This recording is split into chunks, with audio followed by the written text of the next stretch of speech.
Dan and Corey here, welcoming you in. Go for it. It's should be playing. It's not.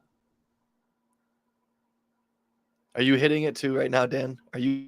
Dan and Corey here, welcoming you in to Libservative. The great fundamental issue now before our people.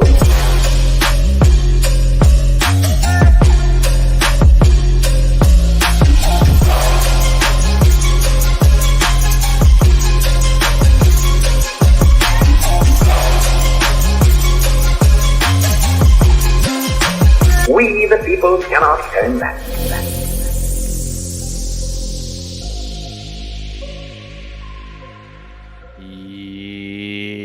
Yeah, welcome in to another rousing rendition of Libservative. Hopefully my feed is working much better than it was before. I can see Bella's moving, Corey is moving. I think we're okay. This is a show of intellectual idiots fostering political and cultural literacy. Bell the Bodysnatcher on the ones and twos. He, as always, is Corey Walsh. He's Dan Griffin. This is Libservative. And Corey, before we get too deep into this, because we have a big show in front of us, just tell the people where they can find us. Okay. Libservative Podcast is found on all social media podcast platforms. Our website is libservativeshow.com. We can be found at Libservative on Facebook, YouTube, and Twitch. Instagram and Twitter at LibservativePod. Our TikTok videos can be found at Libservative Podcast, and you can reach out directly at libservativepod@gmail.com. Subscribe today. And we might as well go ahead and mention that in the nearest future, we will have a rebrand because we've been told some things about our show. And we're listening to the people, Corey. We're listening to the people. And you know what? I almost did that when you said Libservative Pod, intellectual idiots fostering political and cultural literacy. I almost went for now, but I didn't want to be. Is this I it? think this we do is that. Now officially talking about the rebrand. Yeah, sure. Why not? Rebrand. Let's prepare the people for it because we've been told from what's his name, Redditor Scott, and various others that we seem like we're like a centrist show. We are certainly not centrists. It's probably the fucking icon we have, the guy holding the blue and the might red, be that. which sounded great to us. But don't worry, when the rebrand takes place, we will still be you're the gonna same love show. it. If not, same fuck hosts, off. Same Bell the Bodysnatcher with his internet cutting out. Although I really shouldn't make fun of him because mine was terrible last week. I'm hoping that's not going to be the case tonight. But yeah, we are taking your criticism seriously, and we are going to try and remedy those things so that people realize what we really are. The medium and the message and the brand all have to match if we want to be a successful show. They don't right now. They don't. They really don't. They don't. Show's great. Content's great. Oh, but there's that's a nice for you to. Corey's not tooting his own horn or anything. Fantastic. I listen to but our, for now, I listen to our show every time. For now, we are still intellectual idiots fostering political and cultural literacy. We will be that through the end of the year. Then we'll see where we are. And I wanted to start. Maybe this can be the beginning of our rebrand, Corey, because I want to start a new segment called. Are we doing a new year, new me? Is what you're saying? We are doing a new year, new me, new me, new year, new me, new year, new Libservative. New year, new me. Guess who quit smoking vapes for the most part? Oh wow! And you know what? It's funny because Corey was over here the other day. We were talking about how we can use AI and rebranding stuff, and he's sitting there coughing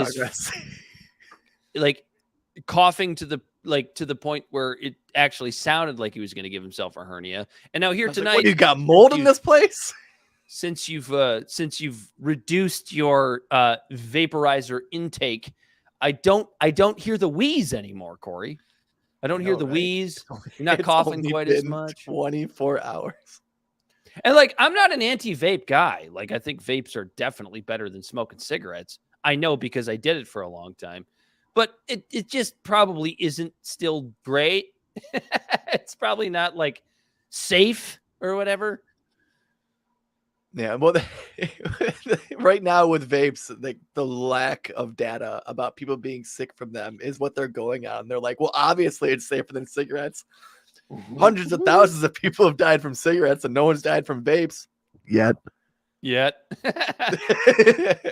If you are a But yeah, vaper, I'm it's doing okay. this. We're not shitting on you.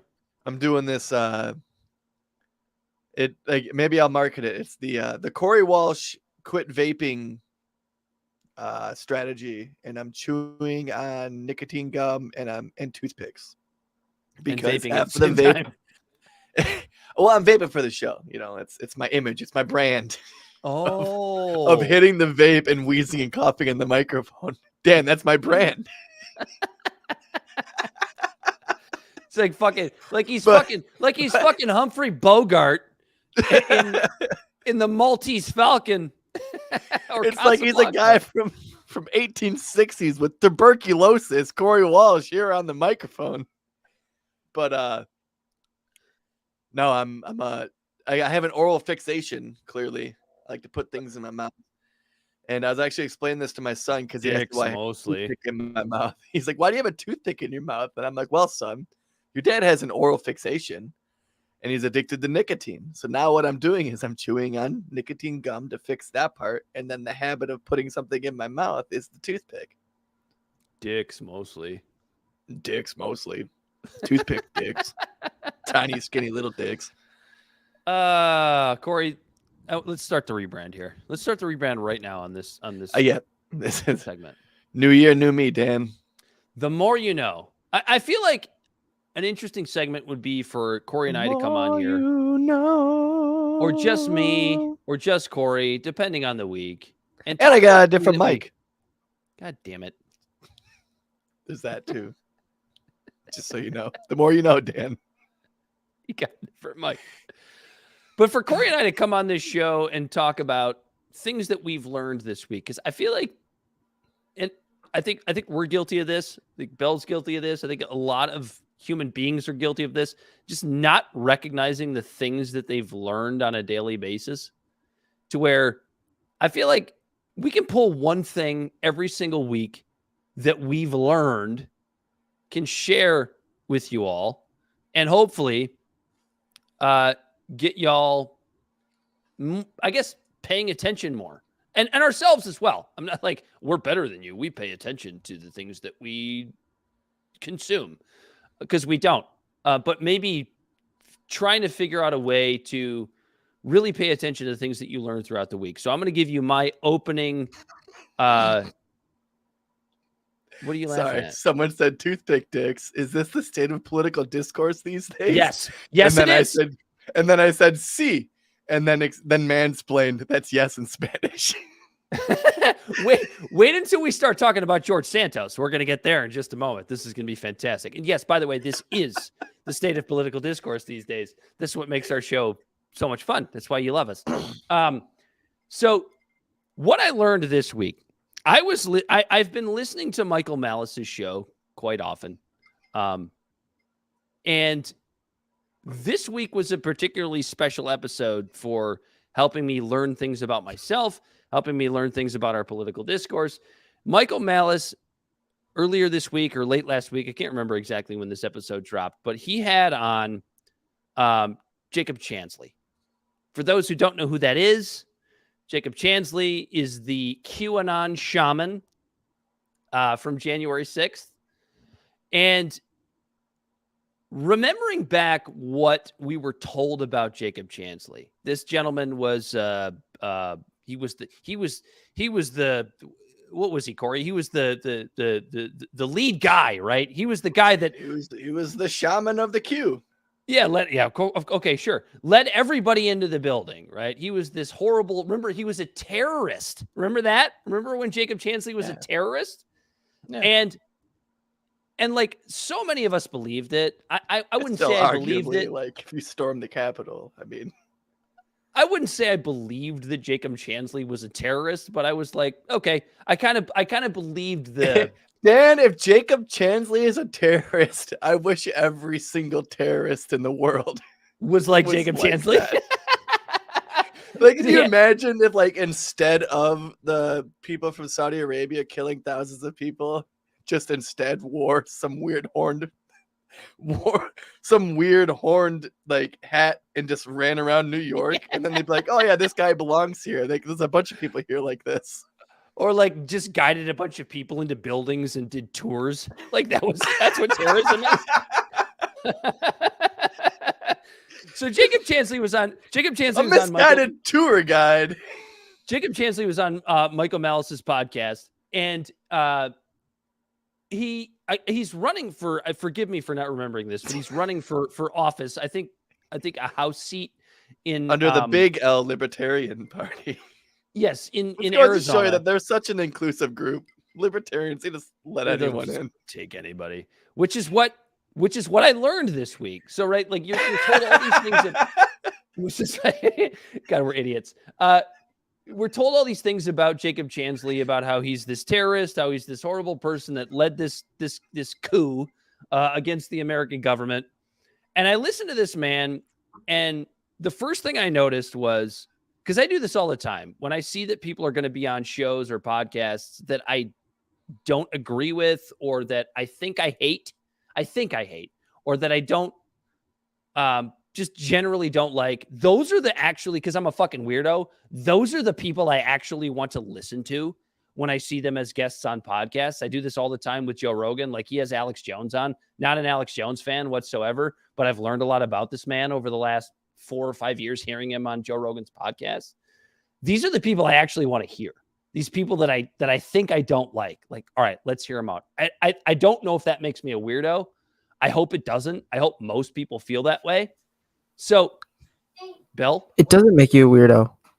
That's my thought process all the time. Like, you could have your thought process and you could sit and listen to people confirm your bias, but you wouldn't be challenging your own opinions if you didn't do that. Yeah, no, that's Alex just Jones is a guy that I would love to get wasted with, but I would also like to cut the cord to all of his microphones. Right? Are you sure? Like, You don't have a soundbite for our show? Oh, if I actually was able to record him just saying random shit that we could use a soundbite for our show, then yeah, that's fair. But it's like, dude, you're fucking hilarious, but you're not supposed to say this shit and try to influence people with this shit. I think it's funny, you think it's great, but they don't. Yeah. So I'm listening. Speaking of they don't, I'm listening to Jacob Chansley on Michael Malice's podcast. He's running for, I believe it's a House seat in Arizona. Forgive me for not having that in front of me. He's running for some sort of office in the state of Arizona under a libertarian ticket, as Corey pointed out. And I'm listening to this man, and right away he's talking about things that I am totally on board with, right? He's talking about holding the government accountable. He's talking about how the government is not your friend, right? It's a very libertarian view. The government is not your friend. And I'm going, okay. And by the way, you listen to this man speak, and you've been told for 4 or 5, whatever it is, years now, that he's a fucking idiot. He's an idiot. He's a goofy conspiracy theorist. He's this horrible terrorist. And then you listen to him speak, and you agree with the things that matter, right? And then later on in the episode, he starts talking about being a 9/11 truther, and he has some conspiracy, and I'm paraphrasing here, but he has some conspiracy theory about how the food supply is used as a hypnotic device, essentially, to these weird things for the government to control us. And I'm paraphrasing. I don't know if that's exactly what he said, but that's just kind of how I heard it and how I remember it. But the point is, for what I learned this week, was that shit, that goofy stuff that I think is crazy, doesn't fucking matter when a guy like Jacob Chansley and myself agree on the principal major topic, which is that the government is not your friend, and that we need to hold government more accountable. If I've got to sit there and listen to Jacob Chansley spout off about 9/11 trutherism or about how the food supply is keeping us hypnotized or whatever his goofy conspiracy theories are, that's fine. I don't give a shit. At the end of the day, a guy like Jacob Chansley and myself can sit down and agree on the principle. And that's what's important. And that is the thing that I think government overreach is bad, and Yes. that our politicians should be held accountable. Yes, and that's the thing that I think so many of us miss when we listen to, corporate or captured media, where we sit there and we listen to them tell us about how Jacob Chansley is a terrorist, about how he's a conspiracy theorist. Oh, fuck that guy. We don't need it. But in the meantime, some of what he's saying is actually true, and we should be on board with this man. Oh, we should be on board with the stuff that he says is true. So you should be his campaign advisor, because you could tell him just like, hey, take off the fucking hat, wear a shirt, stop saying the crazy shit, and people might actually agree with you on a lot more stuff. And that's the thing. You listen to this guy in a long form conversation with Michael Malice, and it's like, you would think conservatives loved him. He prayed in the rotunda.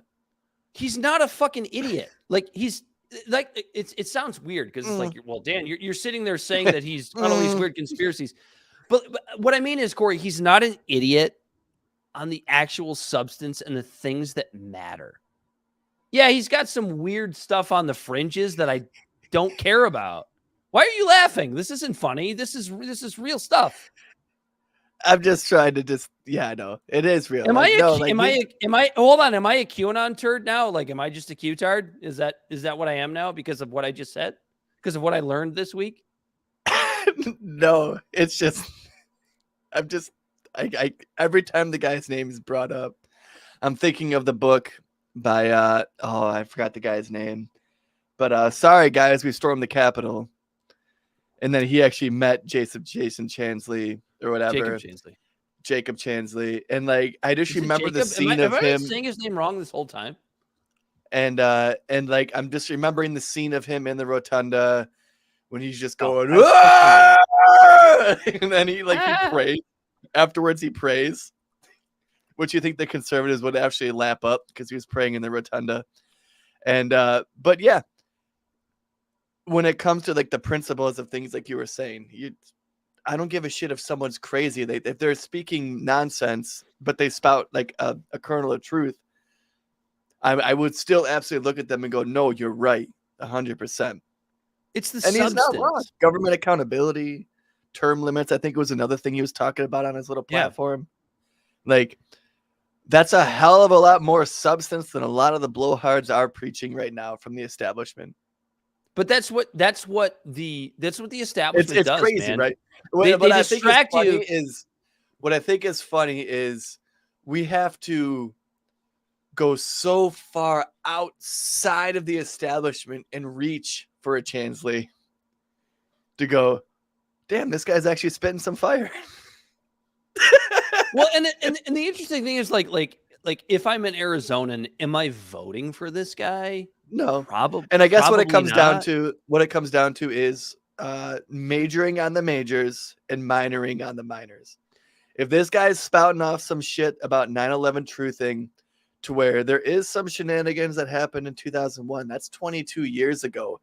But yeah, right like that's the now, thing. Like it's not term limits, accountability is pertinent to the situation that we're in.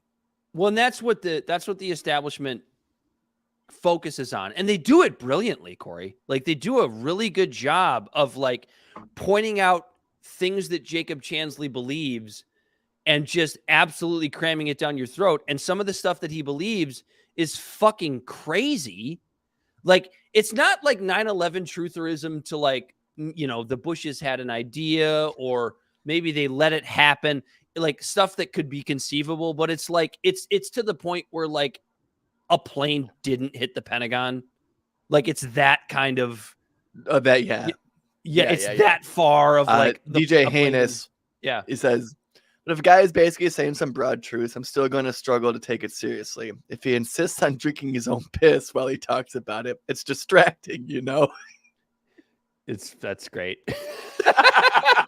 But no, that's actually no, DJ Haynes. Just That's pretend actually it's apple juice. no, that's actually a great point, because like that's what the establishment media does. They make you focus on that thing that's super fucking distracting and not pay attention to the substance of what the person is actually saying. It is interesting, right? It's any the one any flew over the unifying cuckoo's nest truth. concept. Yeah, any unifying truth. They don't want to talk about that, especially media and stuff like that. The you know, like whether it's Fox News, CNN, MSNBC, OAM, they thrive and they make their money on the division in America. So they're not going to focus on something that's going to unite everyone, because it's all about creating that boogeyman on the other side. Yeah. To get people riled up. They get you in a way where like the shit that doesn't And matter also, somehow. DJ, we do not on our show, we do not advocate drinking PP. I mean, unless it's your thing. I mean, I don't care. I'm not going to judge anybody for drinking pee-pee. It's America, brother. It's free country. No, do I need to just necessary for me? To I drink wouldn't my do own it. urine? I No, will but make it's fun terrible. of you for doing it, but I would never advocate laws to make you stop doing it. But if you drink piss and then you come to me and you tell me that, like, hey, the government needs to be held more accountable and we need term limits. He goes, you don't, I'm out. we need term limits, and then you go home and you drink pee-pee. Like, I don't care. Like, drink whatever you like. Whatever your favorite beverage. For me in my house, we will serve the Lord, brother. But anyway, that's your house. That's a new segment that I would like us to do as we move forward with our rebrand. Just kind of something that we learned, or something that stuck with us. One of us can do it. Both of us can do it every week. And that stuck with me. That I'm like, I listened to the guy that was the QAnon shaman that on January, I guess, 6th, 7th, 8th, 9th, and 10th of 2021, I was told was a terrorist. I was told was a terrorist. This guy might be a little bit loopy in certain ways. He's really intelligent in others, and he is absolutely... Is he the new Vermin Supreme? Wait, hold on. Shut up for a second, Corey. He is absolutely, positively, in absolutely no way a terrorist. That is the worst description of this man that I have ever heard, ever. That I feel I'm feeling the same way. You know, like January 6th, like it was a absolutely out of control, obnoxious, ridiculous protest, riot. I won't even call it a protest. I call it a riot. Riot. The idea to call it, but the idea, and we've said that on the show before, the idea to call it an insurrection. Like really, like 1,000 people, like we have the biggest military in the world, and then like 1,000 people can storm the Capitol, and then all of a sudden it's an insurrection and it's a coup attempt because, I don't know, squatters' rights. Like they could all just go in there and just... It's not even that, Corey. It's because Orange Man bad. Yeah, and don't get me wrong, Trump sucks in 1.5 million ways. Yeah, and I didn't vote for him either time because he's just trash. My God, he's a self-serving billionaire like all the rest of them. He just, like Jimmy Dore says, he sometimes accidentally spoke the truth. He accidentally says the truth sometimes, yeah. And the establishment does no, can't do that. They don't like that. But yeah, no, it's... Yeah. I don't know what else to say about it, Dan. Shall we move on? I didn't learn anything this week, I guess, because I can't think of anything to add to the more you know. That's right. I kind of sprung this on you, but I think this would be a fun way to start the show, even though we're 23 minutes in and we got to maybe taper that back a little bit. Anyway, CTL files update. Pentagon involved in domestic censorship scheme. I have not read this yet because Michael Schellenberger just dropped this no more than a few hours ago at this point. Now I got to fucking find it. God damn it. Yeah, I thought you had the article ready to go, Dan. I had it. It was here. And then it went away. There it is. All right, I got it. Here we go. We're good to go. Pentagon was involved in domestic censorship scheme. New CTIL whistleblower files show. We talked about this a little bit last week. So last week, Public and Racket published the first CTIL files, which revealed the origins of the censorship industrial complex and offensive tactics So, developed by for US anyone and who UK doesn't know, military I'm sorry to cut you off. Go for it. CTIL stands for Cyber Threat Intelligence League. That's all I wanted to say. I just wanted to let everyone know. Basically, Big Brother. Anyway, last week, Public and Racket published the first CTIL files, which revealed the origins of the censorship industrial complex in offensive God, I can't read. In offensive tactics development by the U.S. and U.K. military contractors. Now, a second whistleblower has come forward with Slack messages showing far greater government and military involvement in the Cyber Threat Intelligence League than we had previously discovered. The CTIL Slack, quote unquote, disinformation channel and the quote, law enforcement escalation, end quote, channel included current and former FBI employees, as well as as well as personnel from the Michigan Cyber Command Center. That's interesting because we're Michiganders, Corey. The U.S. Defense. Wait, we have a Michigan Cyber Command Center. Hey, Bell, I right guess, now, yeah. look up Michigan Cyber Command Center. I need you to look this up. Michigan Cyber Command Center. I need to know what they're about, what they do, what their goal is, all that. Go ahead. And Dan. at least one European government was also involved. DDS is headquartered in the Pentagon and was founded by Security of Defense Ash Carter in November of 2015. DDS's website states, quote, "The Department of Defense has a secret weapon." The Department of Defense told public that it combined DDS with other agencies. Quote, DDS merged with 3 other organizations to form the Chief Digital and Artificial Intelligence Office, or CDAO, back in February of 2022. CDAO is not currently involved with CTI, and we do not have situational awareness on project preparation with predated that merger, end quote, a spokesperson said. Bell, what do you have for us? The Michigan Cyber Command Center, or the MC3 as they call themselves, is responsible for the coordination of combined efforts of cyber emergency response during critical cyber incidents in Michigan. Emphasis is placed upon prevention, response, and recovery from cyber incidents. But they go as far, like, they do a lot of stuff. They manage password managers, payroll phishing, remote desktop protocol for companies. So cyber defense is actual like hacking and phishing and things like that. It's not. It doesn't encompass. Like, does it involve the whole aspect of misinformation or disinformation or censoring? Because people say things that people don't like. It's hard to say because they got their hands in everything from email forwarding to password security to storing credit card data online to limiting employee information published on websites. There you go. Okay, I do like that, actually. I don't like people getting doxxed. I don't care if you're saying control something I of don't your like. online Doxing someone's information. bullshit. Capturing RAM, random access memory, malware. Okay, and so that's additional kind of cyber weird. So they're capturing data. Now, I don't know. I'm not a big fan of that. That's a funny Not way a big of saying fan that. of that. Home network security, password security, virtual private networks. So they're looking into VPNs. They're looking into remote desktops. People that are controlling their. They're watching us right now because we're in Michigan, so they're watching us. Hey, 100%. You think do we think we're that prominent?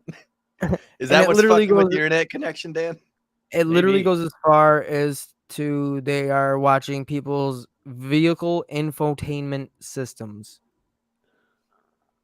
That's a little creepy because we're actually going to talk about that later. Yeah, we are. Well, there you have it, boys. As for the CTI League, it claimed to serve an essential function: cybersecurity, protecting hospitals and healthcare systems from serious threats.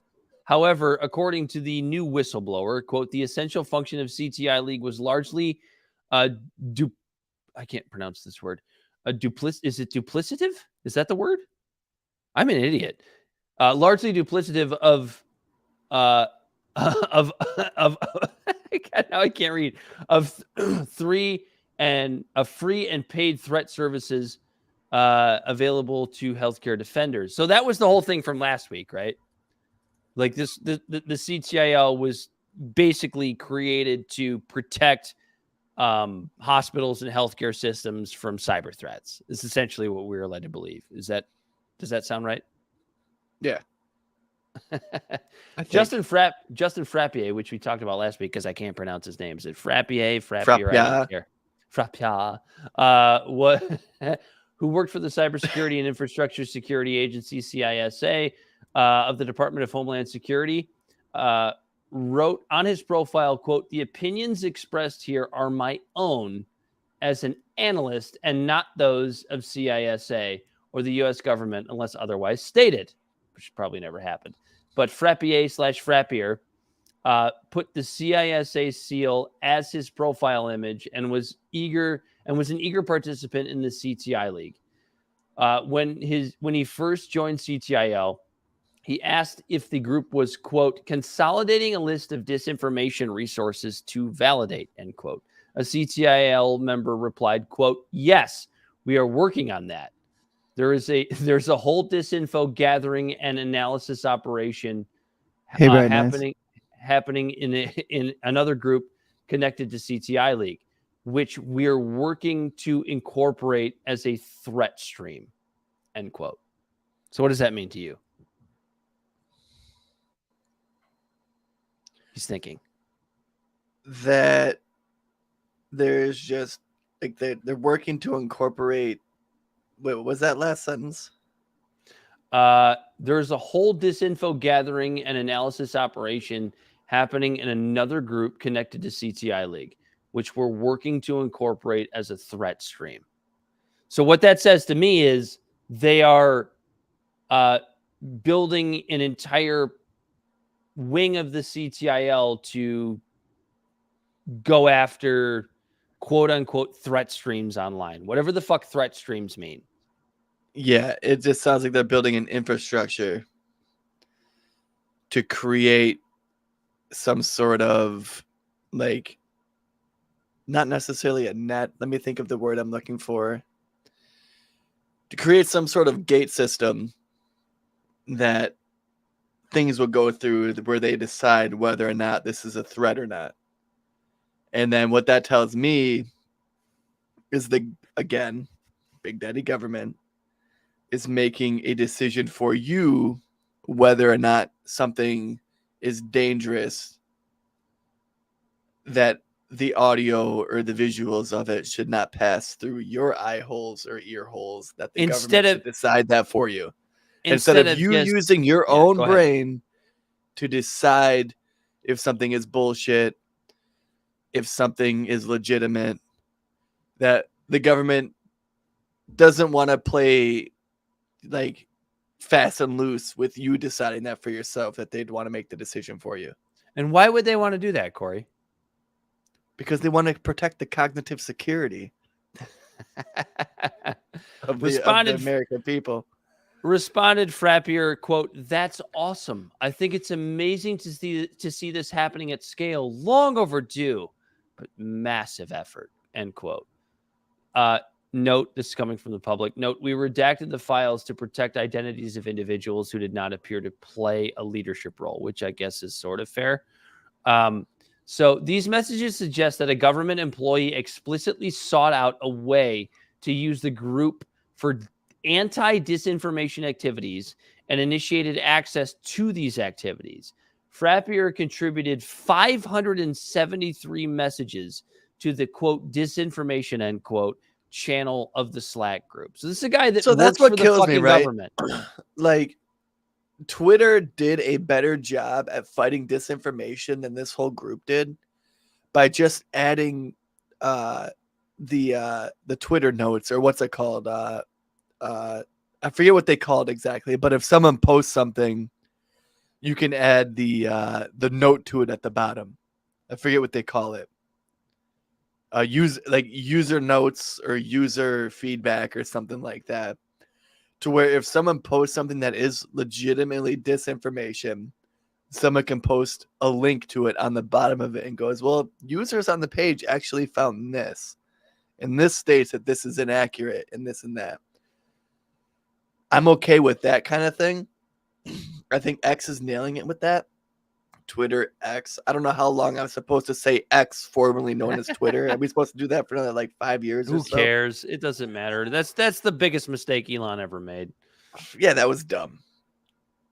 But that is the way better alternative than a government board deciding that something just isn't safe for the cognitive security of the American people. Right, because that's block it and take it down. That's super Orwellian. Yeah. Like, we can't see this thing. So CTIL's disinformation, there's not that much more to this article, but CTIL's disinformation team referring to using the, quote, law enforcement escalation channel. I don't know what that means. This doesn't channel sound good.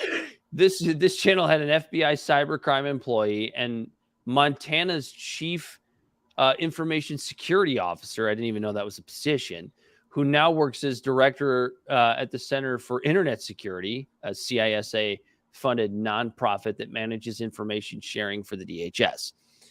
It is unclear how often CTIL's disinformation league sent escalations to this channel.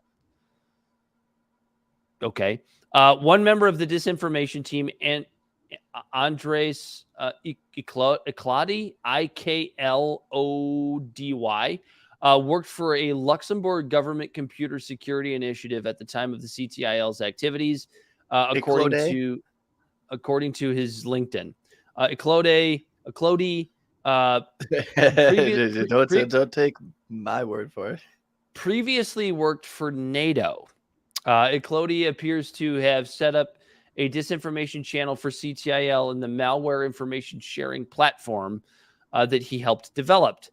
The malware information sharing program is funded and sponsored by the European Union. And the COVID disinformation channel CTIL used was vetted by the same MISP, which is the malware information sharing platform. According to Sarah Jane Terp, we know her. We remember her from last week, SJ Terp, a leader of CTIL's disinformation team and the adversarial misinformation and influence tactics and techniques framework was added to MISP.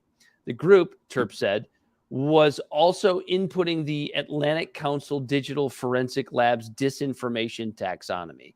So, like, what I'm gathering from this is, like, there's a shit ton of these fucking abbreviations or whatever you have, all combining together to share information about, like, what's safe about the internet. Is that what you're gathering from this?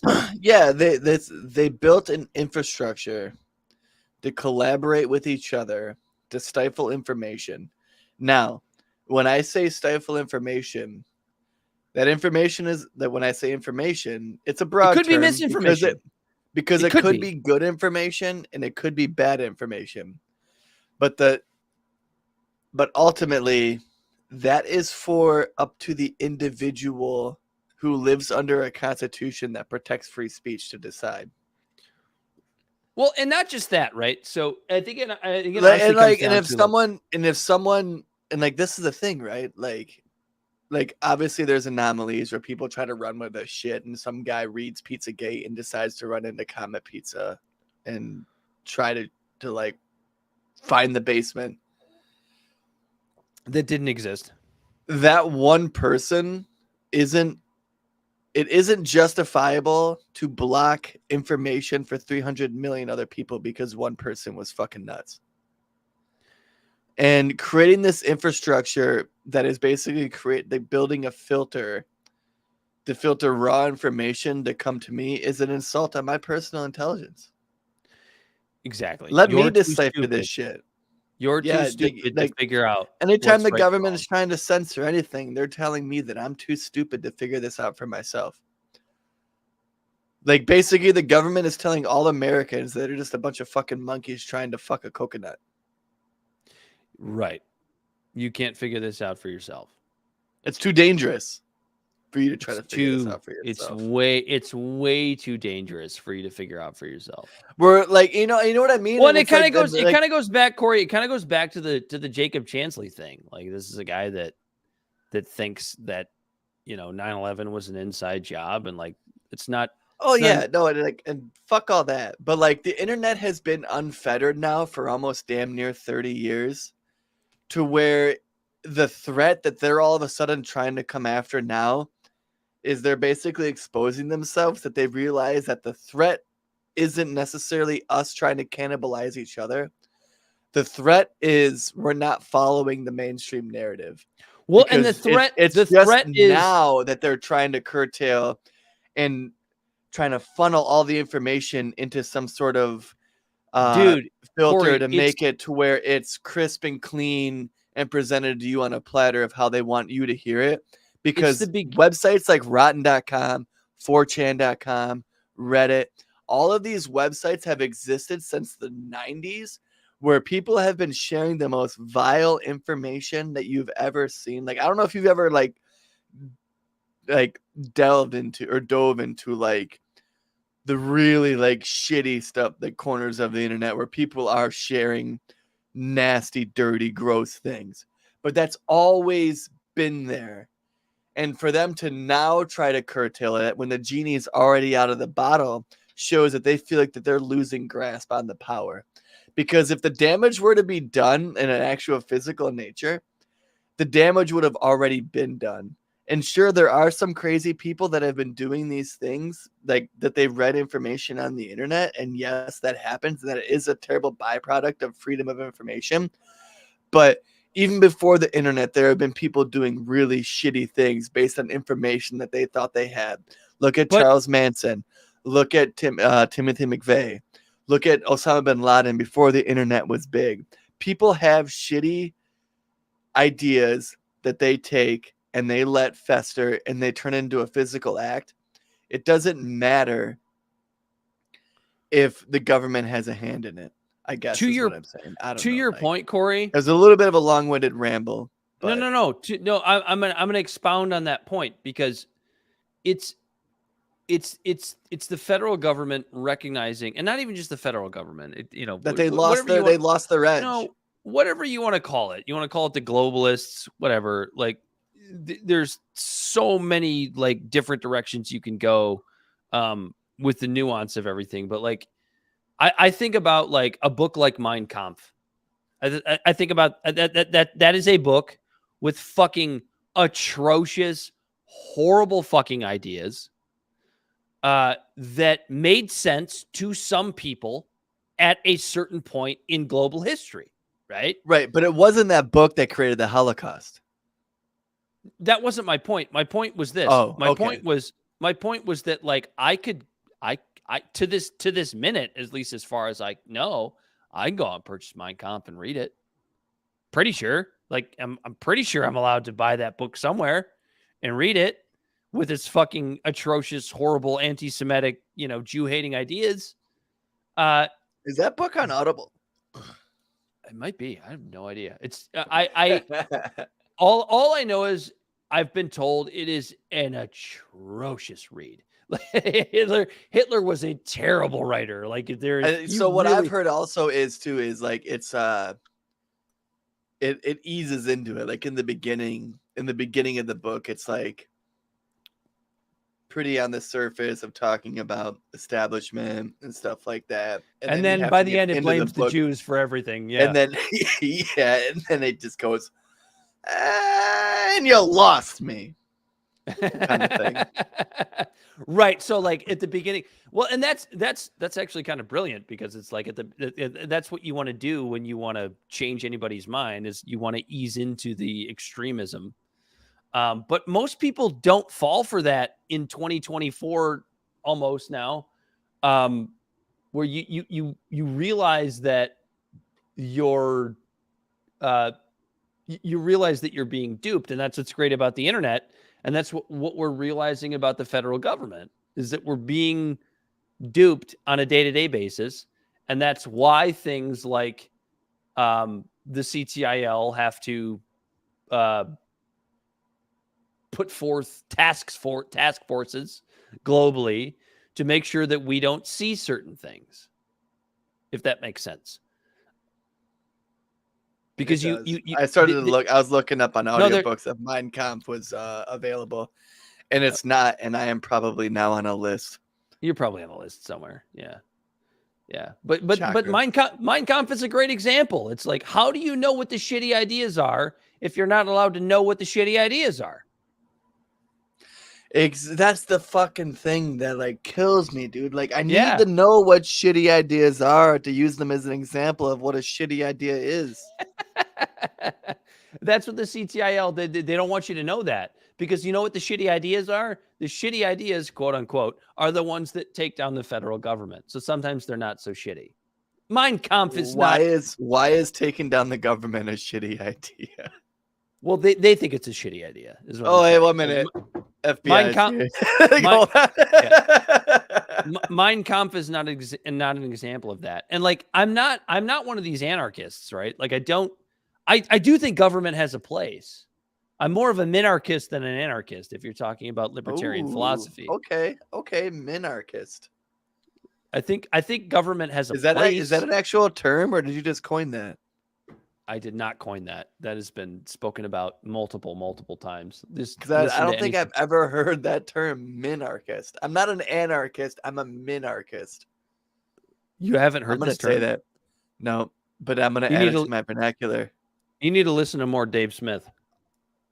A minarchist. I love it. Government has a place for me. In our rebrand, when we make But- T-shirts, we're going to make T-shirts that say minarchist.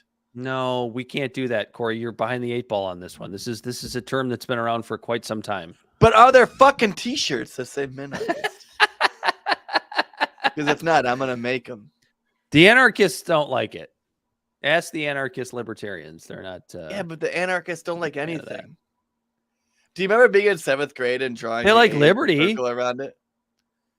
Do you remember being like? Do you remember drawing? Like I remember like spray. Yeah, and painting spreading on rumors buildings. about spreading rumors about the anarchist cookbook. Remember that? No, but I honestly want the anarchist cookbook. I want Then it. you And I will want get to on a read list. it. If you're But not I do- already on a I- list, but- you will be on a list now. But I have not bought it because I know it would put me on a list. Corey, we're almost an hour in. You want to have some fun? Yeah, let's have some fun. Wait, Dan. I thought we were already having fun. No, I wasn't having fun. I hate the federal government. I said it. Now you're on a list. Oh, I'm on a list. Here we are. Hot take theater here. Schindler's List. Nope. I think we owe George Santos and John Fetterman and mea culpa. I think we owe these two gentlemen an apology. Dan, why would you say that? George Santos. Dan, why would you say that? George Santos is a fucking dipshit. He's a liar. He's a horrible person. Yeah, but he exposed some shit. So this is a man who has now been kicked out of the House of Representatives. I think the third district of New York. And I'm going to ask you this question, and Bell, you can feel free to answer yourself. Because I'm really curious about your answer. Should George Santos have been kicked out of the House of Representatives? I'll let you answer first, Corey. Should he have been removed? So I know that like our government is set up when it comes to the people. We're a constitutional republic. But when it comes to the microcosmos of the actual house, Microcosm? the microcosm, Yeah, the that's what you're looking microsm, for. the microsm, The microorgasm. We said that at the same time. That is beautiful. Jinx, you owe me a beer. Well, you can't jinx me when I'm in the middle of fucking talking on a podcast. I'm gonna just to shut up. Like, say my Those name. aren't the quick. rules. Those aren't the rules. But like when it comes to the actual house, like everything is put to a vote based on a majority. And if like, okay, so it is, that's weird, right? People voted for him to be their representative, And then the government told the people that voted for him to be their representative said no. But there is also checks and balances. You're thinking about this really hard, and I appreciate that. Yeah, I am. I'm Let's let Bell in here. Should Santos have been removed from office? Not yet. Not You just pissed yet. a lot of people off, and I love it. He's facing a lot of charges. Well, he's gone now. It doesn't matter. But right. Well, no, it does matter. It does matter because they're serious charges. They're not like small time. It's like wire fraud charges and identity theft charges, and like stuff that in volleyball kind of charges. important. Yeah. So I mean, we should have actually waited to see if he was probably guilty of all these things and all like everything that everyone is saying that he's doing before we throw the book at this guy. Do you let it play out? Now in the House, Corey, you're thinking about this too fucking hard. You're thinking about it way too hard. No. Listen, right. The people voted this man in. The people voted this man in, and then representatives said, "Fuck your vote," basically. Yes. Now the people in the House could have absolutely completely stripped him of all of his duties, made him just a lame duck to where he's just sitting in the corner doing his Botox and scrolling his OnlyFans and doing whatever he wants. And then you hope that the people recognize that he's a piece of shit, and then when the next vote comes up, they vote someone else in. So, but the House to supersede the will of the people. Corey, just say it. No. I guess no. The answer is no. He should not have been removed. And let me just explain this to you in the most democratic context you can possibly fucking imagine. Do it. This gentleman, this very, very flamboyantly gay gentleman who I am starting to actually like more than not that there's anything wrong with that. No, he's fantastic. I'd suck his dick. Anyway. Wait, what? Yeah, you heard me. No, I wouldn't. But anyway, George Santos should not have been removed from office. I don't know if that's a hot take. But here's why.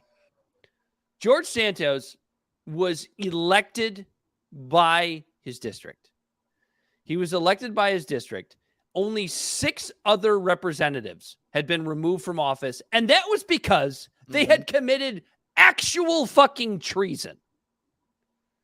Okay, now the defense of it is like, well, it turns out he was a liar. Like, okay, why is that any different from any just other because he's a little bit more flamboyant and is lying when the rest of you lie too? Senator or representative? Why in the world is that? What makes George Santos any different? Like, how is Menendez? You're getting ahead of me, Corey. In office. Oh, I'm sorry. You're getting ahead of me because I'm going to get there. I'm sorry.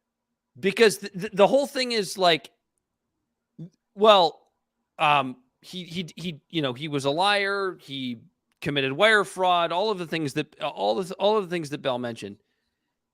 But you didn't bring any of this up until 6 weeks after he actually made it into office. Like, if you're a good media member, you would let the constituents that are voting for this man know that prior to the election, and he probably never gets elected. Removing this man from office for, I guess you could call them crimes. Wanted him because he's in a Democratic. I understand that, but you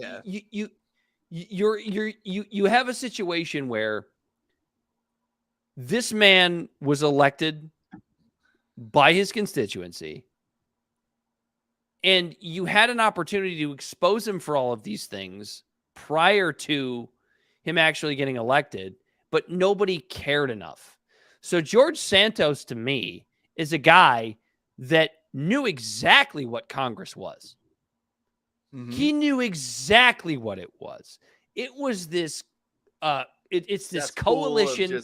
It's this coalition, this cesspool of self-serving dickheads And he knew that if he said the right things, he would get elected. And guess what? He did. He went out and he got himself elected in a Democratic district in New York. You're right. And you know what? Actually, let's cheer him for that because of the fact that absolutely he exposed the whole system of just say the words that people want to hear. He and honestly you get elected. Call me crazy. This might be a weird hot take, but I think we're going to find out that this man is an American fucking hero. I can't believe those words are coming out of my mouth right now. I wouldn't go that far. I didn't want to say it, Dan. He's a snake oil salesman and a con man. He absolutely is, dude. Like, He's an absolute piece of shit. I don't have any disagreements with that. But this guy went out and exposed this system for everything that it is. He went also out remember, and sold. Go ahead, Bell. I was gonna say, also remember, it takes a piece of shit to know a piece of shit. 100%. Oh my God, Bell. I'm so glad you brought that up because that was absolutely my next point.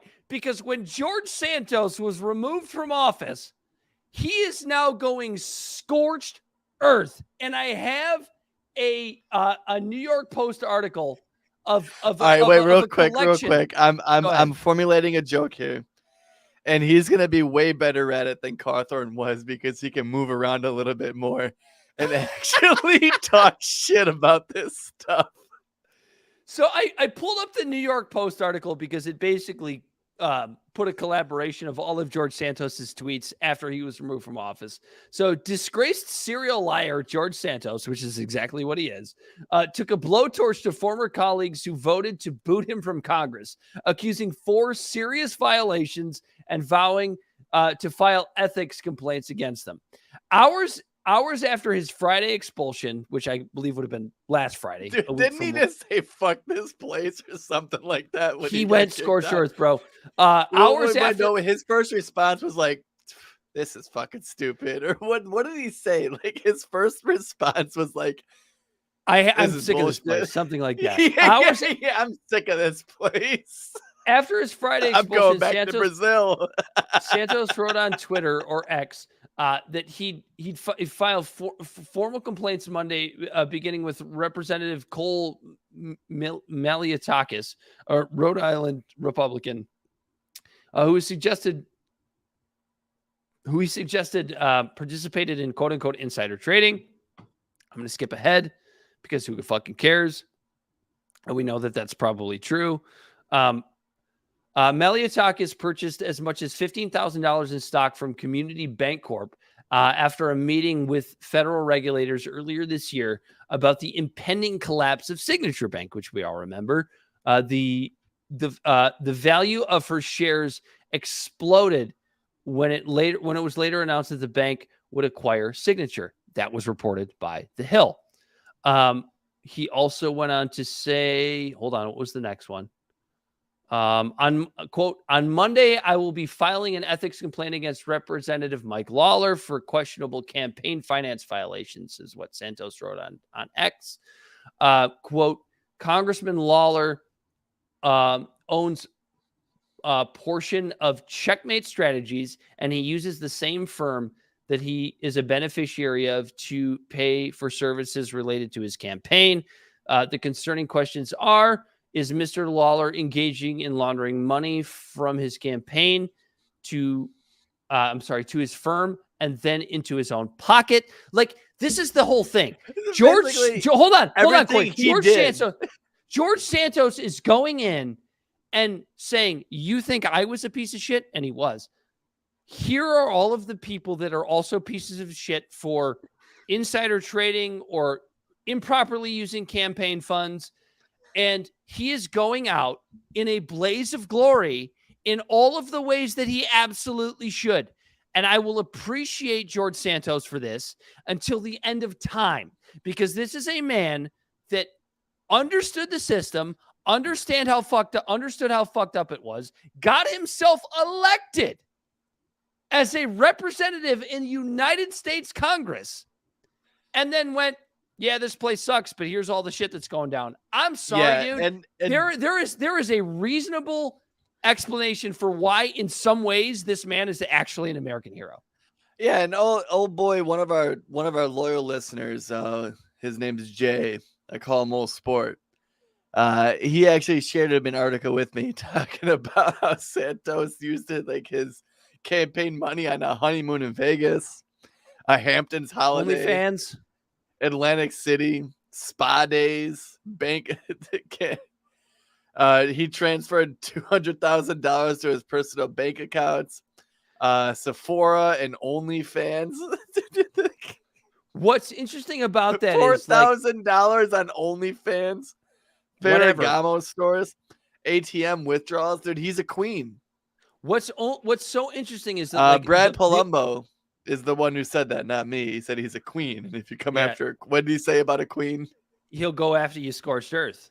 That's what. And Brad Palumbo, for those who don't know, is a gay man who has the right to say that. But well, yeah, you disparage someone's character, then when their character is diminished, they don't give a fuck about their character anymore because they know it's diminished, and they're going to drag your character down with them. Well, and what's funny is like the responses from all of the people in Congress that he's calling out, which, sorry, folks, he's a liar. Right? I absolutely believe it. He's a serial liar, right? So the way I look at that is, and because I've had people like this in my life, where just bring the receipts. They're just serial liars. Like I've had people like this in my life, and what I've noticed about these people is that they're really good at one thing, which is lying, but the other thing they're really good at is figuring out who the fucking other liars are. And so when you look at that, Corey, am I a crazy person for saying that, like in like a weird alternate universe way, George Santos in some ways is an American hero? Am I still crazy for saying that? No. No. He at this point now, because of the fact that he doesn't have a vote that may or may not be the difference on some sort of policy. Yeah, he's completely unfit for office. Completely unfit for office. I would never disagree with that. But is he any more unfit for office than all of the assholes that he is calling out on his way out scorched earth? No. That's what I thought. I'm so glad you agree with me on that. I'm so glad. And then John Fetterman. Don't forget about him. You want me to play it? I have it. Yes. I have it right here. John Fetterman on The View. Cameo? What? You have the cameo? No. I do have the cameo, but I want to play this one first. Hold on. Let me find it. It's right here. John Fetterman. And also, did you notice John Fetterman's voice is getting better? He's almost talking like a normal human being again. We're going to talk about that, which is one of the reasons why we kind of owe him a bit of an apology. So here we go. Here's John Fetterman on The View with these fucking squawking birds. He still pisses me off that he dresses like that. You're supposed to be a representative for people, and you're dressed like a slouch. You're just like I am, like right now. Like if I stand up, I'm wearing sweatpants because you can only see me from the neck up. All right, Ben Shapiro. Anyway, here we go. Or Sagar and Jetty. Congress just expelled George Santos. Yeah, Santos. Yeah, and you've also been calling to get rid of Menendez, I know. But first, before we talk about that, what's your reaction to the expulsion? Well, it's like, I'm not surprised. But to me, I think the more important picture is that we have a colleague in the Senate that actually did much more sinister and serious kinds of things. Senator Menendez, he needs to go. And if you are going to expel Santos, how can you allow to somebody like Menendez to remain in the Senate? And, Santos is kind of lies were almost, funny. And like, he, landed on the moon and that kind of stuff. Whereas, I think, Menendez, I think is really a senator for Egypt, not New Jersey. So I really think he needs to go. And especially it's kind of strange that if Santos is not allowed to remain in the House, someone like that. Yeah. Are you though uncomfortable? And then they kind of go on to talk about his stuff about Israel, which is awful. But my God, Corey, you're absolutely right. We owe, that is the other apology we owe is to John Fetterman, who we made fun of and we made fun of the people that voted for him. We made fun of him for having a stroke. That's kind of makes me feel like a piece of shit. No, yeah, exactly. It's nice to see that he's recovered. And I know, because at the same time, he was being propped up and pushed when he clearly was still in the recovery. Like, when I broke my elbow and I couldn't rotate my wrist, for someone to try to push me, pitcher. Right. And if they kept pushing me into being that pitcher and I kept botching throws, and then everyone was just trying to explain away my deficiencies, everyone would have been like, this kind of stinks. You know what I mean? Yeah. So, but I still also wearing a Carhartt hoodie. Come on. Like, you're a representative for hundreds of thousands, if not millions of people. Stop being a boomer, Corey. I don't know. If John Fetterman hadn't been the goofball that we thought he was, taking office and not being able to speak, do you give a shit if he's actually doing a good job? Do you care what he's wearing?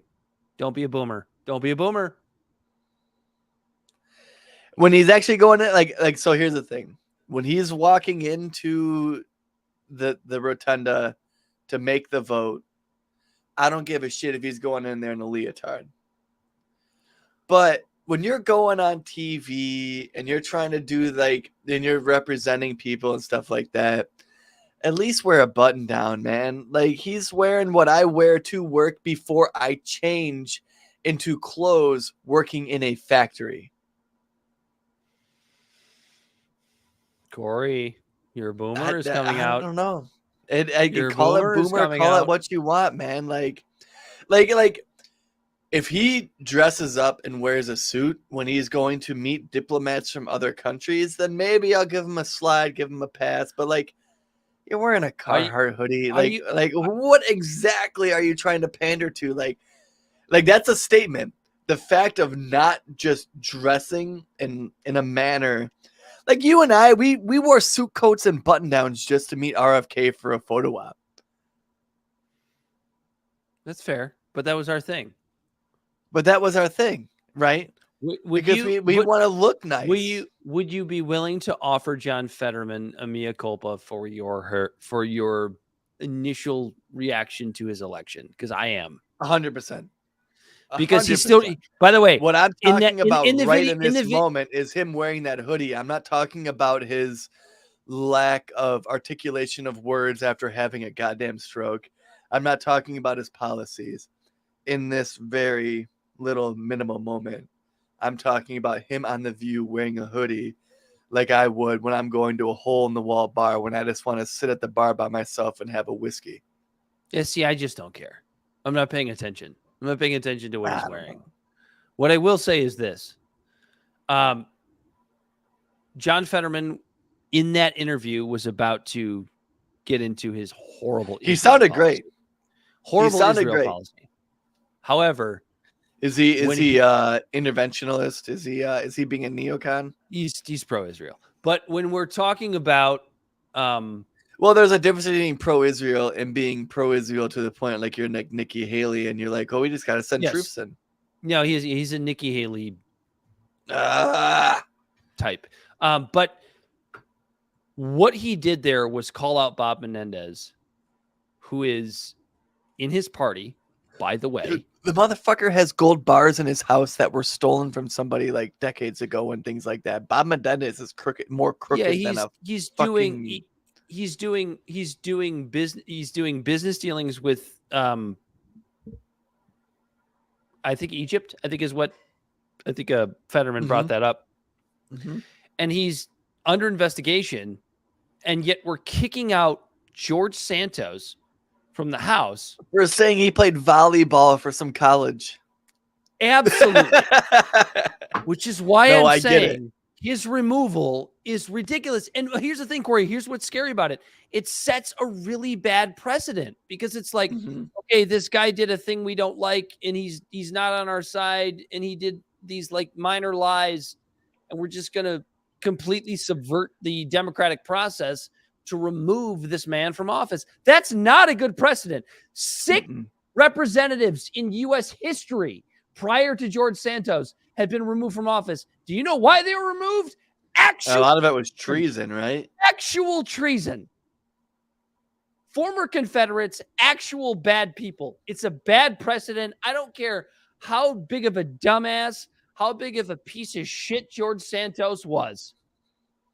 This man should not have been removed from office. If you're going to keep a guy like Bob Menendez in office in the Senate, or a Nancy Pelosi or a Feinstein. And that is what there's a million other, well, not a million. There's only 50 people in the Senate. But Corey, Bob Menendez is a guy that we've seen it.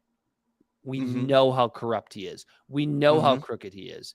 And this is why we owe an apology to John Fetterman, because I don't know that there's anybody else in the Democratic Party who has come out and said those things that John Fetterman said. In fact, in a weird way, in certain circles, you understand why he won. He's kind of become a darling of the right. I don't know if you've noticed this online. Isn't that interesting? Who Fetterman has? Yes. For calling out Bob Menendez, because it's like, George Isn't that Santos, wild that like everyone vilifies the right, but like they are also on the same page as you or I, and they're like, yeah, Menendez is a fucking corrupt piece of shit. And George Santos to me he's just a clown.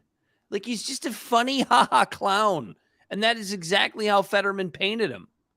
And that's exactly what he is. In fact, he's so much of a clown that I have another video for you. John Fetterman.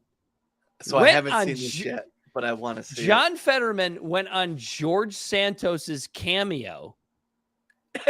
George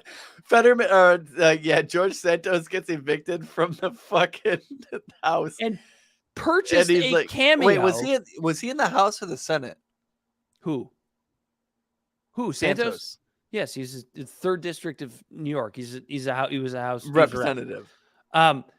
But John Fetterman went like, I'm going to make a cameo, I guess. Yep, and he's doing really, really well, probably for all the reasons that I've stated since we started talking about him. But John Fetterman went on George Santos's cameo and purchased a cameo from George Santos calling out Menendez. And we're going to take a look at that as soon as I have the opportunity to fucking share my screen. Here we go.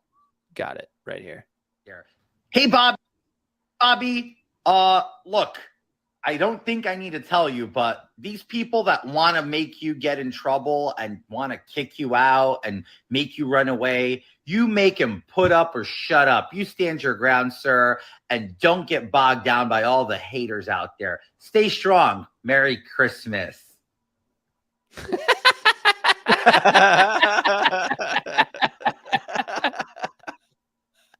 There is no world where that is not fucking hilarious.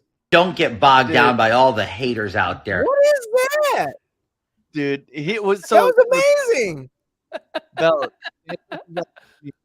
and I think I'm gonna put up the $200 to get the video of him telling people to listen to our podcast. Oh, that's beautiful. I love that. I loved everything that just happened in the last 3 minutes. I never thought I would end up in a place where George Santos is a piece of shit, but in some ways just an absolute American hero. I mean, just absolutely fantastic. I absolutely love it. All right, so we're gonna go off on a tangent here. No, we're not. But Dark Sage said, interesting question for this panel. I was just going to pop that up because this is not the first time we've had this question. And he goes, I am curious what this panel thinks of Dwight Eisenhower and why out of all presidents, he never seems to get any flack or have any people hate on him. I have been in many panels before, and everyone I know says, great guy, great president. He is one of my favorites of all time, but I'm curious what you think. So the reason why I think Eisenhower gets a little bit of credit is because of the fact he is the first president who was in a world where we weren't the only country that had nuclear weapons. and he did not create nuclear proliferation. And he called out the military-industrial complex. And he's also the president. Because before him was Truman, and Truman wanted to straight do a preemptive strike on Russia with nuclear weapons. He's between right, and he was also easy to do when no one else has nuclear weapons, but when all of a sudden other people have them, he didn't do it. He's also the guy that is between the FDR Truman, whatever that would have been, 24 years or whatever, and JFK. Yeah, JFK Nixon. It's very forgettable. Before. So he's forgettable. That's another. Yeah. When NATO first became a thing, back when Truman was a president, I'm 99% sure that Eisenhower was the very first chief commander of NATO before he was president. So he had a lot of accomplishments. The Supreme Allied Commander, yeah. Right. So he had a lot of accomplishments before he was even president, which would have made him president. I can't say. I mean, he did a couple things while he was president. He didn't do anything terrible. You know what he did? He built the fucking highway system, so that's number one. Yeah, he didn't do anything terrible. I enjoy the highway. What I would say is if you're looking for something bad to say about Eisenhower, find it for me. What did he do that was terrible? That's my thing. Like a lot of these presidents, they do a lot of good things or great things even, but there's always that one thing or the two things that they do that is just terrible. Yeah. So what years? I forget what years Eisenhower was president. Was 50s. He president? I think 50s, right? Was it during the Korean War? Was Eisenhower 34th president? He was president from 1953 to 1957, and then did he serve a second term to 61? So from 53 to 61. That is the Korean War. Is it the Korean War? Korean War was what, in 55, 56? So he was supreme commander of the Allied Expeditionary Force during World War II in Europe. He achieved a 5-star rank as General of the Army. He planned and supervised two of the. Nope. He came in right after the Korean War. Korean War was from June 25th, 1950 to July 27, 1953. I think he was right before Vietnam, actually. So, yeah. The only bad thing that you could really say about Eisenhower, in my opinion, is that he was a little bit of an isolationist. But I mean, at the time, you're talking about a guy that was in World War II, dealing with the Korean War, and then the Vietnam War was about to start off. So, at the time, he wasn't a complete isolationist, but... So going off on a little bit of a tangent, I don't mean to interrupt you, but recently I heard a terminology of separating an isolationist from an anti-interventionalist. And those are two very different things. Guys, you want a simple answer? You want a simple answer? Sure. Yeah. He oversaw the quote unquote best times in American history. Think about the years he was president. Think about that's true. There was no war. It was the economy was fantastic during the 50s. You have conservatives. He's a forgotten president because there was no tumultuous things. Because nothing happened. You have conservatives today talking about how great the fucking 50s were. You have fucking people. Eisenhower was president. So, women on TikTok being quote unquote trad wives, going back to the 50s, right? This is a time in our nation's history where nothing was going on. Could you ask the question? The economy was great. There was no war. The economy was great, and there was no war. And he came out at the end of his presidency and said, you have to be aware of the military-industrial complex. What's bad about that? True. But could you also ask, I can't answer this question, so I'm going to ask you guys. Would it make sense to ask if any of his policies resulted in a war? after he was now gone. Now we're diving deep into intricacies of. We don't. I mean, really, no. I mean, it makes sense. I can't even pretend to know. Right. You could blame Trump for what's going on with Biden now and blah, blah before Trump, but. Right. Like right now, I see what you're saying. Like what? I can't. When did America? Like when did America overthrow the Iranian government? Was that 57? 54? Was that under Eisenhower? Talking about the Shah? Yeah. When did we throw over the Shah of Iran? Because if that did fall 53. Under Eisenhower, then I was at 53. But when? Because Eisenhower was out in July of 53. Oh no, I'm sorry. When did Eisenhower he started? Eisenhower went into office in 53. Okay, so he was a part of an interventionalist thing.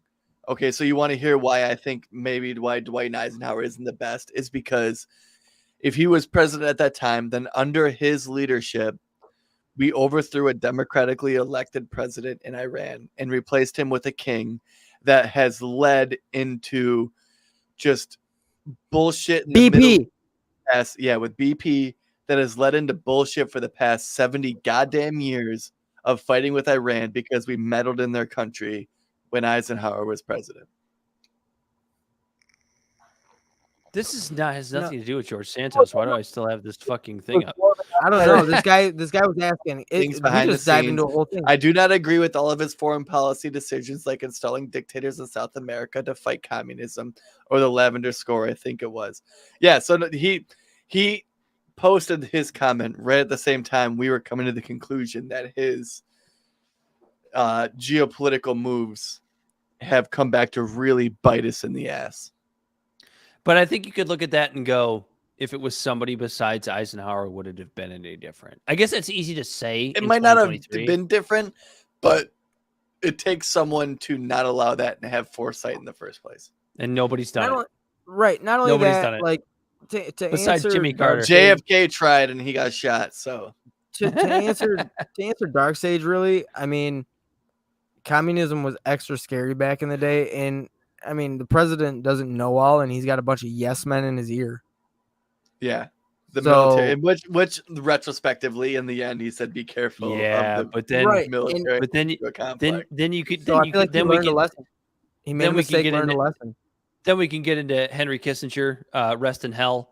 So you know, I heard an interesting take on Kissenger. Right? Cheers, boy. Cheers to Kissinger being dead, right? But what Kissenger was doing, and I'm not simping for Kissenger, don't get me wrong. But what Kissenger was doing was the same thing that our biggest adversaries at the time are doing.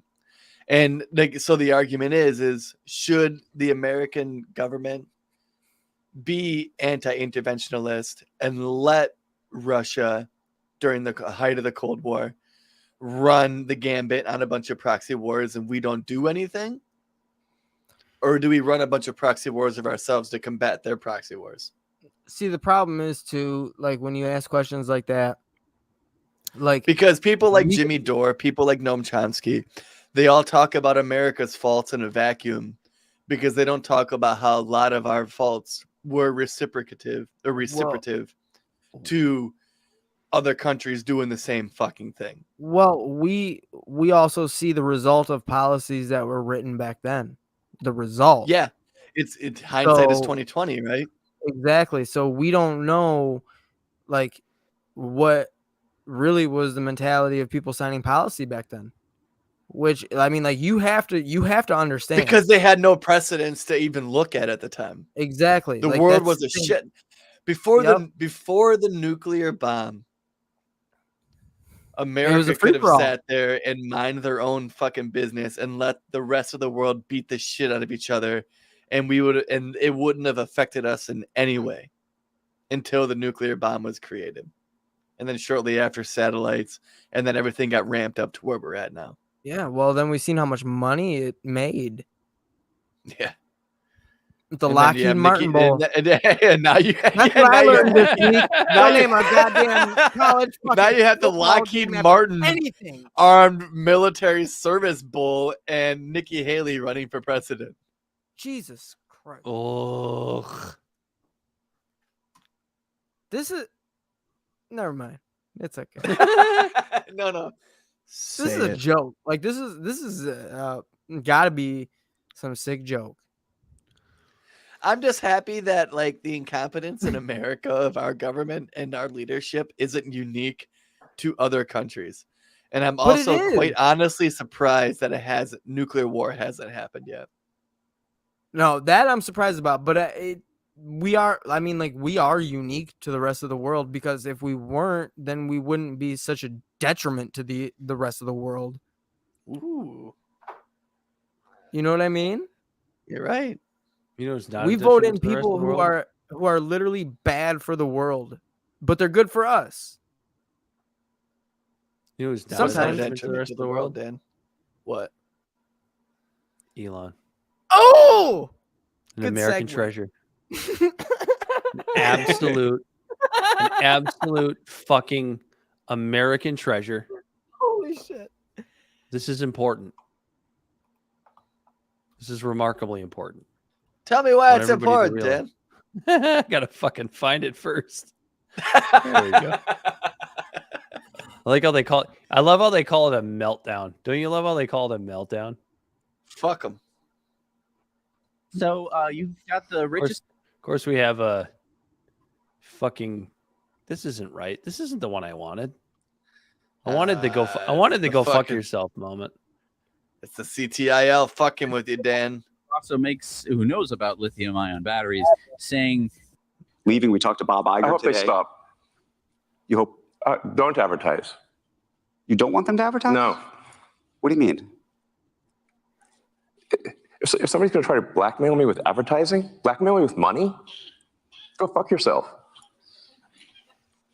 He's on New York Times panel. Go fuck yourself. Is that clear? I hope it is. Wearing a fucking bomber jacket. Well, let me ask you then. Well, let me ask you then. That's how I feel. Don't advertise. How do you think then about the economics of X? If part of the underlying model, at least today, and maybe it needs to shift. Maybe the answer is it needs to shift away from advertising. If you believe that this is the one part of your business where you will be beholden to those who have this view, what do you do? Why? No, how do I feel about that? Yeah, no, I'm asking you personally how you feel about that, because this goes. We're talking about power and influence, and I'm saying what I care about is the reality of goodness, not the perception of it. And what I see all over the place is people who care about looking good while doing evil. Fuck them. I'm gonna stop right there, because that is right there is the thing. There's weight to it. There's weight to it that makes Elon Musk. You know, I think he's destroyed Twitter. I think he's one of those guys that's a try-hard guy sometimes, where look, he tries harder than any of the rest of us. I mean, we're not sending fucking. But why are shit people to the moon. mad that he's telling billionaire companies to fuck themselves? To fuck up. And that is the point that I've made about Elon Musk from the very beginning. He should be a darling of the left. He is the guy that has pursued electric vehicles first. Electric vehicles would not be where they are today without Elon Musk. Can we agree there? Are we all in agreement there? Yes. Without Elon Musk, electric vehicles are not as far along as they've been. And now you have this guy who takes Twitter to promote free speech. He's done a terrible job with it. I get that. Oh yeah, I was just about to say, but he's done a piss poor job of promoting. I get it. I get it. But the point behind it, the reason he did it, I'm absolutely 100% in agreement with him promoting free speech. And then now he's talking on a New York Times panel telling Disney and other corporate advertisers to go fuck themselves. And why? Because they're fucking dishonest. Because they're bullshit artists. What because was the quote he just said? Oh my God, I lost it. But he said, fuck yourself. Go fuck yourself. That the was reality of looking good versus what did he say? While doing evil. Go fuck yourself. Yeah. The Go like fuck yourself. The perception of looking good while doing evil versus the reality of actually doing good or whatever. Yeah. He's tired of people trying to put forth the perception of looking good while doing evil. And that is corporations. Yeah, the perception of doing good versus the reality of doing good. My perception of Elon Musk is I fucking love the guy. He's a troll. You say he should be he should be a leftist darling, but he doesn't support unions. So he's not beholden to any party politics, and he literally speaks his mind. He tells you the guy goes, "Wait, what?" And he goes, Go fuck yourself. F. Go fuck yourself. Yeah. Don't get bogged down by all the haters out there. You will never, like, honestly, what other person from that owns any other major corporation do you hear besides Dave Portnoy come out and talk like that? Go fuck yourself. Go fuck yourself. Exactly. There you go. What other CEO or owner of any major corporation you hear come out and speak exactly what he's thinking, tell other fucking owners to go fuck themselves? Go fuck yourself. You don't hear it, and they hate him. You know what he would do if he was smart? line. He would do what all of the other companies doing right now, as the Twitter stock is just plummeting. Just keep buying them. Well, It doesn't matter. And then when he Part boosts part up of the it is price, like- sell them. Like people act like they're like he's taking a hit or something. It's like, dude, this guy has already made his money. Do you understand that he doesn't care. He's trolling the world at this point right And now. part of it is like we expect this perfection, you know, out of our heroes, right? It's like it's like this weird boomer ideology that like you have to, you know, guys I that don't have any heroes, Dan. Guys that were real heroes, right? You know, I mean, look, we can argue about this guy, but a lot of people consider this guy a hero. You know, the My FDRs, last hero right? was that one The Abraham right there. Lincoln's. But like, what's changed is like guys that, or girls, doesn't really matter, or theys or thems, folks that actually have the ability to change who we are as people and make us better. You have to understand. Yeah, no, he's had as much of an impact on changing the world as Ford. But you have to understand that they're flawed. Like, these are flawed human beings. Elon Musk is a flawed person. He is absolutely not perfect. And he's made mistakes. He made mistakes with Twitter. But at the end of the day, if he's going to get on a New York Times panel and tell fucking corporate advertisers that want to seem perfect, right? Because isn't that what Disney tries to do? Where it's the place where dreams come true. And he gets on there and he tells them to go fuck pay themselves. people minimum wage. I dig it. Oh, I so dig it recently, too. did you hear about this? So recently, like a bunch of dirt is getting kicked up about Ruby Creek and all this stuff with Disney and all that stuff. Apparently, Go fuck yourself. Disney, excuse me? No, apparently Disney was supposed to do the same thing in that area as the Go Illiches are supposed to do in yourself. Detroit. Did you know That's that? interesting. And they I did didn't. not. Disney was supposed to do the same thing of building affordable housing and all of that stuff in Orlando. In Florida, as the Illiches are supposed to do when they built Little Caesar Arena. And then everything just sits there. And Disney didn't do that. Well, while we're on Elon Musk, Go fuck yourself. This is the thing I appreciate most about Elon Musk. I want to play. Is that Elon Musk, I believe, in my opinion, has single-handedly pushed advancement in multiple different places. Electric vehicles. I mean, you got NASA hiring SpaceX. Go fuck yourself. Yeah. You got, I mean, really, you got NASA hiring SpaceX to do things that NASA can't do, even though NASA's been around for what? 80 years. Or Elon was giving internet to Ukraine during the Russian war, and then also giving internet to the Palestinians in Israel. Like the guy's got fucking this guy's Lex Luthor, but without the bad shit so far. He's an asshole, sure, but I thought that was bad. What? I thought it was bad. I thought we needed government to take us to space, and I thought we needed government to help with the wars overseas. Like only millionaires can go on vacation to space. Elon Musk is a libertarian's fucking wet dream, right? Because he's proving everything that they say to be correct. Keep going. That the open market, that free markets and free money can make the things happen that we want to see. And that's what you don't see out of the establishment. They want to paint Elon Musk to be this bad guy that says mean things sometimes on Twitter because he's a little bit of an asshole. And that's fine. He is a little bit of an asshole. I'm not in disagreement with you. But what is the substance of what he offers to planet Earth? Is it a net negative or a net positive? Because the answer is, it is absolutely, unequivocally, no questions asked, a net positive. There's no way you can argue against that. Oh, but he says mean things about people sometimes. He's the one guy that he built a renewable fucking rocket. It can go up into space, come down, and land. And at the same time, Bell, he is advocating for free speech. Like, if Elon Musk was the kind of guy that was trying to take over the government and like censor people while he was doing all of these things, I would go, yeah, we probably should do something about Elon Musk. Evil.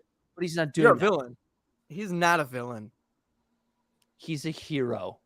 He's an American treasure. Treasure. He's a South African American treasure. Who is also flawed. He's a flawed person. There's no doubt about that. He's absolutely a flawed human being. Go fuck yourself. I claim Go you, buddy. fuck yourself. I still claim you. Are we done here? Did we do enough? I think we're done here. I think we're done here. A disaster. This has been a Libservative Podcast is found on all social media and podcast platforms. Our website is libservativeshow.com. We can be found on Libservative on Facebook, YouTube, and Twitch. Instagram and Twitter at LibservativePod. Our TikTok videos can be found at Libservative Podcast. And you can reach out directly at libservativepod@gmail.com. Subscribe today.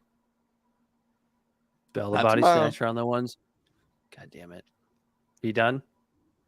And twos. Bell the Bodysnatcher on the ones and twos. He, as always, has been Corey Walsh. And he's been Dan Griffin. This has been Libservative. And until next time, we're out of here.